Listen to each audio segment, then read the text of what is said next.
Hello, wonderful people of the internet. My name is Kozard, and I'll be demonstrating a quick project that I made.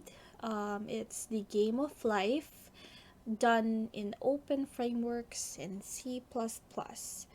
Okay, so before I start, I just want to show you guys the project structure and something like a background as well as the rules of the Game of Life by John Conway. So, the Game of Life is a cellular automaton invented by John Conway, a mathematician, and it consists of a collection of cells in one, two, or three dimensional space where the state of each cell is determined by the set of rules we'll see over here. Oh god, what did I do? Okay, let's just control Z that. Okay, so the rules of the Game of Life is that any living cell with fewer than two living neighbors dies by underpopulation, and then any living cell with two or three alive neighbors lives on to the next generation, so nothing will happen to them as long as they have each other. And any living cell with more than three live neighbors dies by overpopulation. And lastly, any dead cells with exactly three living neighbors becomes alive, as if by reproduction. As you can see, my app has this GUI panel, and with this, we are able to control how many rows and columns we are able to create in order to initialize the grid that we're using. And we are also able to randomly select the living and the dead cells accordingly in the grid if you click the button. If you click it long enough, just warning for people who are sensitive to flashing lights. So if you click it long enough, it's just gonna randomly generate this set of living and dead cells. Or you can just simply click on the grid and manually input whatever pattern you would like to try. So anyway, so if we click on initialize or reset, it's just gonna give you a blank grid. Okay, and as you can see as well, there's a generation, um, that is just a label, and a tick rate. So the generation is just to keep track of the generation that has passed, and then the tick rate is just basically controlling the frame rate. You can control it before or during the simulation. Okay, let's see. Let's make a couple of patterns here to demonstrate if our code is working. So we have still lives, which means that this pattern won't ever change, even if the if you're playing the game. It's just going to be this pattern forever. And we also have oscillators, which are never ending patterns that just go back and forth. So this is supposed to be like this. We also have something like this as well. And we have, wait, let's move the beehive. I think this is the beehive pattern. And I don't know what to call this block. Let's just call it block. Two blocks. Or ribbons if you see it that way. And let's create a spaceship over here.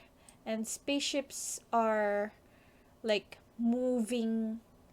um moving blocks. If you I'll just show you guys. So let's hit autoplay, and it should play automatically on its. Oh, wow. See? Wow, that's so cool. It became this oscillator. Let's slow it down a little bit so we can see what's going on. I want to go back. You know what? Let's initialize again and see what happened there in a in a slower version. I think put it this here, and then we put the beehive over here. Let's see it in a slower frame rate. Okay, let's hit autoplay. So you can see the spaceship is moving downward and the beehive is not moving, and then it hits the beehive. It's just this random set of living and dead cells roaming around everywhere, and it becomes this pattern. So this is actually here in at the bottom, this is actually a pattern called loaf. Yeah, and this one is the beehive. That's so cool. Like they go back into this kind of patterns at the end. So anyway, let's just take this off for a moment. So as you can see, for some reason, there are no cells being affected in the edges. Why is that? That is because I ignored the edges. I wasn't able to code a wraparound that can make the edges um, moving similarly with the cells inside. So if I for example do something like this and hit play, they're not gonna make any difference. It's supposed to die, but they didn't die for some reason. That is because I ignored the edges. But um, let's try here in the middle if it works. See, they both died. So another feature that I added is just when you hit the space bar, the generation adds to 1, so you can move through each generation without, without having to play it automatically like this. So you can examine more of the patterns and take note of them if you need them. So it's basically you pressing the space bar, and you can just hold it if you want, or you can just click autoplay if that helps. Well, that's everything for this project. I hope you enjoyed the video. Let me know if you need tutorials. I'll try to explain the best that I can. See you on the next video. Thank you. Bye.